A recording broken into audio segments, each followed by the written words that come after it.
World-class faculty, cutting-edge labs and immersive learning. A vibrant campus life beyond the classroom. SGT University, nurturing future leaders.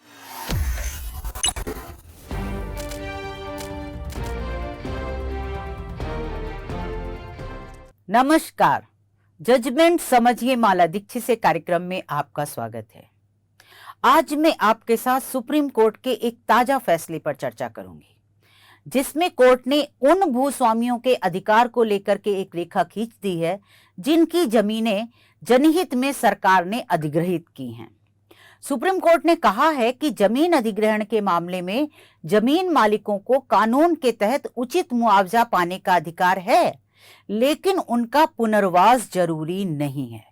यानी वे लोग मुआवजे के अलावा पुनर्वास या वैकल्पिक भूखंड या जमीन दिए जाने की कानूनन मांग नहीं कर सकते, जब तक कि सरकार की ओर से इस बारे में कोई स्पष्ट नीति या योजना ना हो। तो सुप्रीम कोर्ट के न्यायाधीश जे.बी. पारडीवाला और आर. महादेवन की पीठ ने 14 जुलाई को यह फैसला दिया है। आज मेरी चर्चा का विषय यही फैसला है, क्योंकि इस फैसले को अगर ध्यान से देखा जाए तो इसमें जिन लोगों की जमीन सरकार कानून के तहत जनहित में अधिग्रहित करती है, उनके अधिकारों में कटौती होती दिखाई दे रही है। ये फैसला इसलिए महत्वपूर्ण है और आज मैं इसीलिए इस पर आपके साथ चर्चा कर रही हूं। इस फैसले में कोर्ट ने साफ कर दिया है कि सरकार द्वारा जनहित में किए गए भूमि अधिग्रहण में भूस्वामी यानी जमीन के मालिक के पास क्या कानूनी अधिकार है और क्या कानूनी अधिकार नहीं है, ये इस फैसले में बता दिया है सुप्रीम कोर्ट ने। उसे यानी जो जमीन का मालिक है, भूस्वामी है, उसे कानूनन जमीन पर उचित मुआवजा तो मिलेगा, उसका उसे अधिकार है, लेकिन मुआवजे के अलावा वह जमीन अधिग्रहित होने से रोजी रोटी छीनने की दुहाई देके कानूनी अधिकार के रूप में पुनर्वास का दावा नहीं कर सकता और ना ही वैकल्पिक जमीन जो है वो पुनर्वास के लिए मांग सकता है। इस बात का उसे कानूनी अधिकार नहीं है। तो सुप्रीम कोर्ट का ये फैसला बहुत महत्वपूर्ण है, क्योंकि जो बढ़ रहा है शहरीकरण जो बढ़ रहा है, तो बढ़ते शहरीकरण के दौर में आए दिन राज्य सरकारें जनहित का उपबंध लगा करके यानी पब्लिक पर्पस, आपने देखी होगी कभी भूमि अधिग्रहण की अधिसूचना तो उसमें लिखा रहता फॉर पब्लिक पर्पस, तो जनहित का उपबंध लगा के जमीन अधिग्रहण की अधिसूचनाएं निकालती हैं और बहुत से लोगों की जमीनें जो हैं वो अधिग्रहित हो जाती हैं। तो जो ये अधिग्रहण जमीन अधिग्रहण जो है उसमें कानून में बाकायदा व्यवस्था है कि किसी की जमीन अगर अधिग्रहित की जाएगी तो जमीन मालिक को किस तरह उचित मुआवजा मिलेगा, मुआवजा किस आधार पर तय किया जाएगा और मुआवजे की रकम से संतुष्ट ना होने पर कहाँ अपील कर सकते हैं। ये सारी बातें कानून में बिल्कुल साफ है। हालांकि एक बार या फिर कहें तो ज्यादातर मामलों में जो भू मालिक हैं जब मुआवजा बढ़ाने की मांग लेकर के कोर्ट जाते हैं कि हमारा जो तय किया गया है मुआवजा वो सफिशिएंट नहीं है और ये बढ़ाया जाए, तो वो कोर्ट में अपील डालते हैं। तो उस अपील में वो ये दलील बहुत बार देते हैं कि उनकी जिस जमीन का अधिग्रहण किया गया है उसी पर उनकी आजीविका यानी रोजी रोटी निर्भर थी और अब उनका रोजी रोटी का सहारा चला गया है, इसलिए उन्हें न सिर्फ मुआवजा दिलाया जाए, ज्यादा रकम मुआवजे में दिलाई जाए, बल्कि उनका पुनर्वास भी किया जाए और इसके लिए उन्हें कोई वैकल्पिक भूखंड उनकी जमीन के बदले में कहीं कोई जमीन भी दी जाए। और कई बार राज्य सरकारें भी अपने यहाँ योजनाएं लाती हैं जिसमें भूमि अधिग्रहण पर पुनर्वास के लिए भूखंड आदि देने की भी नीति होती है। ये नीति मतलब जो मुआवजा दिया जाएगा उसके अलावा कि अगर किसी की भूमि अधिग्रहित की गई तो उसे जो जमीन ली जा रही है, मान लीजिए कहीं पर कोई डेवलपमेंट होना है, कोई नियोजित विकास होना है, बहुत बार सरकार नियोजित विकास के लिए भी जमीन अधिग्रहित करती है कि यहाँ पर एक कॉलोनी बसाई जाएगी या यहाँ एक इंडस्ट्रियल पार्क डेवलप किया जाएगा, ये सब भी करती रहती है। तो भी उसमें कि वहाँ भूखंड उनको जो है वो रियायती दर पर मिल जाएगा, इतने का भूखंड मिल सकता है, उनको प्रायोरिटी मिलेगी, ऐसी योजनाएं आती हैं। तो वो योजनाएं लाती है जिसमें कि ये व्यवस्था होती है कि इनको जो है वो पुनर्वास का ध्यान रखते हुए भूखंड दिया जाएगा या जो भी दिया जाए। तो सुप्रीम कोर्ट के जिस ताजा फैसले पे मैं आज आपके साथ चर्चा कर रही हूँ, उसमें कोर्ट ने इन सब बातों पर चर्चा की है। जो बातें मैंने बताई ना कि सरकारें ले आती हैं नीतियां और वो, तो कोर्ट ने सिर्फ चर्चा ही नहीं की है, बल्कि राज्य सरकारों को इस संबंध में चेताया भी है। इस फैसले की महत्वपूर्ण बात यही है कि सुप्रीम कोर्ट ने सारे देश के जो राज्य हैं, उन राज्य सरकारों को इस फैसले में चेताया भी है। तो अब जान लेते हैं कि सुप्रीम कोर्ट ने किस मामले में यह फैसला दिया है और उस फैसले में क्या कहा गया है। सुप्रीम कोर्ट ने हरियाणा राज्य के मामले में यह फैसला दिया है, जिसमें हरियाणा अर्बन डेवलपमेंट अथॉरिटी के संपत्ति अधिकारी ने हाई कोर्ट के फैसले को सुप्रीम कोर्ट में चुनौती दी थी। इस मामले में बहुत पहले यानी 90 के दशक में जमीन अधिग्रहण हुआ था, उसकी अधिसूचना निकली थी, पब्लिक पर्पस से जमीन अधिग्रहित की गई थी। तो जो सुप्रीम कोर्ट में अभी ये मौजूदा मामला था, उसमें मुख्य मुद्दा यही था कि जमीन मालिकों का कहना था, जिनकी जमीन अधिग्रहित की गई है, कि उन्हें राज्य सरकार की 1992 की योजना का लाभ दिया जाए। जो योजना ये कहती है कि जमीन अधिग्रहण जिनका हुआ होगा, जो लोग उससे विस्थापित हुए हैं, उन्हें वैकल्पिक प्लाट आवंटित किए जाएंगे। तो इस मामले में विवाद यही था कि जमीन मालिक 1992 की योजना का लाभ मांग रहे थे, जबकि राज्य सरकार 2016 की योजना का लाभ देने के लिए तैयार थी।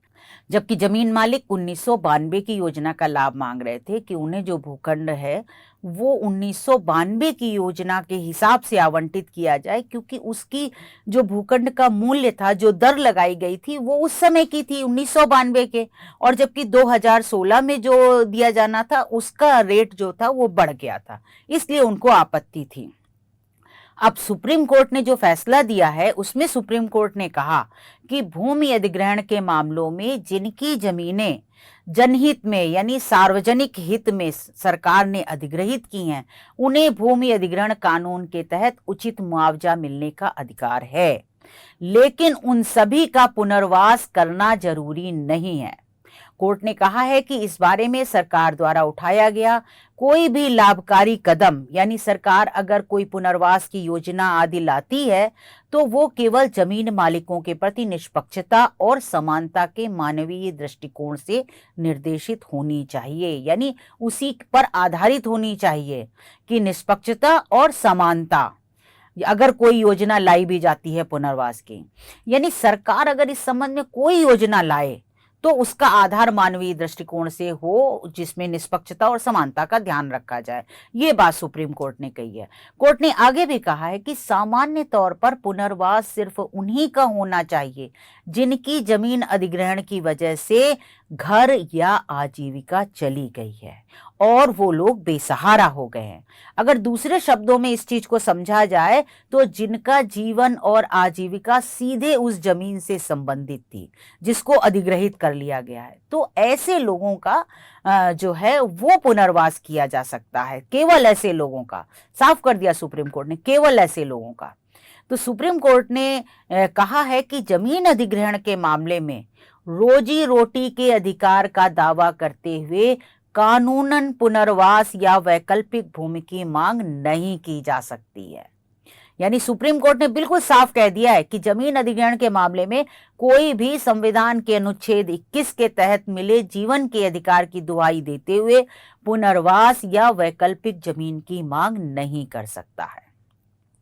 ये मांग जो है कोर्ट ने कहा है कि ऐसी मांग जो की गई थी सुप्रीम कोर्ट में, तो कोर्ट ने कहा ऐसी मांग मानी जाने लायक नहीं है। सुप्रीम कोर्ट ने ये दलीलें जो आजीविका वाली थी वो ठुकरा दी और कहा ये सस्टेन नहीं करती, ये नहीं मानी जा सकती हैं।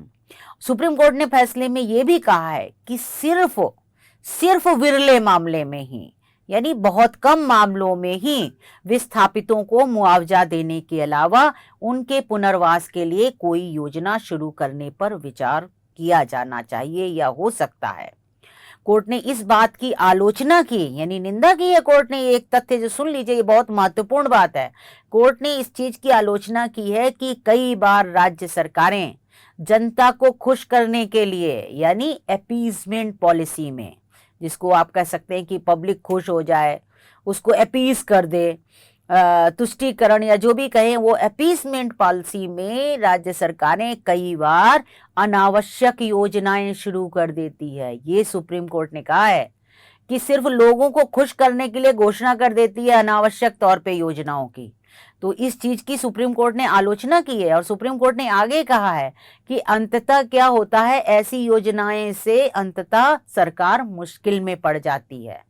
कोर्ट ने कहा और इससे जो होता है अनावश्यक रूप से मुकदमे भी बढ़ते हैं, क्योंकि जब आप कोई योजना निकालेंगे उसका नहीं लाभ देंगे तो लोग अदालत जाएंगे अपना अधिकार पाने के लिए। तो उसने कहा कि इससे अनावश्यक रूप से मुकदमे भी बढ़ते हैं। और एक बात बहुत महत्वपूर्ण सुप्रीम कोर्ट ने कही है कि ये जो मौजूदा मामला है वो देश के सभी राज्यों के लिए आंख खोलने वाला है। आई ओपनिंग बोला है उसने कि देश भर के राज्यों के लिए ये आंख खोलने वाला मामला है। यानी कोर्ट ने सभी राज्यों को इस बारे में चेताया है, सतर्क किया है। कोर्ट ने कहा है कि यदि किसी सार्वजनिक उद्देश्य के लिए भूमि की जरूरत होती है तो भूमि अधिग्रहण कानून में या किसी अन्य कानून में राज्य सरकार को अधिनियम के अनुसार अधिग्रहण की अनुमति है। यानी राज्य सरकार जमीन अधिग्रहित कर सकती है सार्वजनिक उद्देश्य से। और जब किसी सार्वजनिक उद्देश्य के लिए भूमि अधिग्रहण होती है तो उस व्यक्ति की भूमि ली जाती है, वो व्यक्ति कानून के मुताबिक उचित मुआवजे का हकदार होता है। यहाँ मैं आपको बता दूं कि सार्वजनिक उद्देश्य के लिए कई बार सरकार जैसे सड़क बनाने के लिए है, सीवर लाइन डालने के लिए है, या फिर सार्वजनिक उद्देश्य से जमीन का विकास करना चाहती है, डेवलप करना चाहती है किसी पर्टिकुलर कारण से, रीजन से, उद्देश्य से, तो जमीन अधिग्रहित करती है। और उस जमीन की अधिग्रहण अधिसूचना में साफ लिखा होता है कि ये सार्वजनिक उद्देश्य से जमीन जनहित में अधिग्रहित की जाती है। तो वो पर्पस में लिखा होता है, ये होता है सार्वजनिक उद्देश्य। तो इस मामले में कोर्ट ने वैसे तो आजीविका चले जाने के आधार पर पुनर्वास की दलील ठुकरा दी और नहीं मानी, लेकिन फिर भी कोर्ट ने संबंधित भूस्वामियों को हरियाणा सरकार की 2016 की योजना का लाभ लेने की छूट दी है। और कोर्ट ने उन लोगों से कहा है कि वो 4 हफ्ते के भीतर 2016 की योजना के तहत लाभ की मांग कर सकते हैं, आवेदन दे सकते हैं। तो इसके लिए 4 सप्ताह का समय सुप्रीम कोर्ट ने दिया है। लेकिन इस मामले में एक और चीज बहुत महत्वपूर्ण है, वो ये है कि राज्य सरकार ये सुनिश्चित करेगी, सुप्रीम कोर्ट ने आदेश में कहा है कि राज्य सरकार ये सुनिश्चित करेगी कि जमीन हड़पने वाले या अन्य कोई अराजक तत्व भूखंडों के आवंटन का अनुचित लाभ ना उठाने पाए। कोर्ट ने एक शर्त भी लगाई है, कहा है कि जो भूखंड आवंटित किए जाएंगे उन्हें सक्षम अथॉरिटी की इजाजत के बगैर तीसरे पक्ष को स्थानांतरित नहीं किया जा सकता। कोर्ट ने कहा है कम से कम 5 साल तक आवंटित भूखंड किसी और को स्थानांतरित नहीं किए जा सकते। यानी साफ है कि कोई भी व्यक्ति भूखंड आवंटित होने के बाद तत्काल उसे ऊंचे दामों पर बेच करके लाभ नहीं कमा सकता। ये भी एक राइडर लगा हुआ है इस फैसले में।